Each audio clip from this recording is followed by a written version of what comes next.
சிலுவையைப் பற்றிய அரிய உண்மைகள். இயேசு கிறிஸ்து சுமந்த சிலுவையின் எடை 150 கிலோ, நீளம் 15 அடி, அகலம் 8 அடி. சரீரத்தில் அறையப்பட்ட ஆணியின் நீளம் 8 அங்குலம், அகலம் 3/4 அங்குலம். இயேசுவை பற்றி பார்ப்போமா? அவருடைய உயரம் 5 அடி 11 அங்குலம். அவருடைய எடை 85 கிலோ.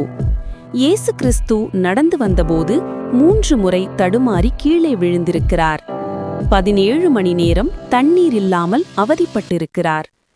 அவர் சரீரத்தில் மொத்தம் 5480 காயங்கள் ஏற்பட்டிருக்கின்றன. அவருடைய முதுகில் ஏறத்தாழ 150 ஆழமான காயங்கள் இருந்தன. அவருடைய தலையை கிழித்து 17 முட்கள் உள்ளே சென்றன.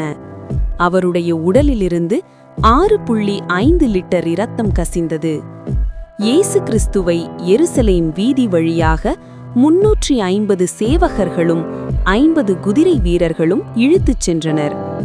யூத கால அட்டவணையின்படி அபூர்வே கோஞ்சிதா 785 நிசான் 15 அன்று மரித்தார். நாம் பின்பற்றும் கால அட்டவணையின்படி கிபி 30ஆம் ஆண்டு ஏப்ரல் 7ஆம் தேதியிலே மரித்தார். சிலுவையில் உள்ள INRI எழுத்து லத்தீன் வார்த்தை.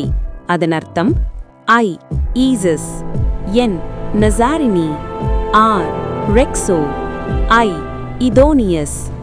இவ்வார்த்தையின் பொருள் நசரேயனாகிய இயேசு யூதருக்கு ராஜா. இயேசுவின் சீஷர்களில் ஒருவர் மருத்துவராகிய லூக்கா இயேசு மரித்ததற்கு சான்றிதழ் வழங்கினார். குறிப்பு: சிலுவை பாடுகளை பற்றிய உண்மைகள் வரலாற்று ஆய்வாளர்களால் உண்மை என கண்டுபிடிக்கப்பட்டுள்ளது.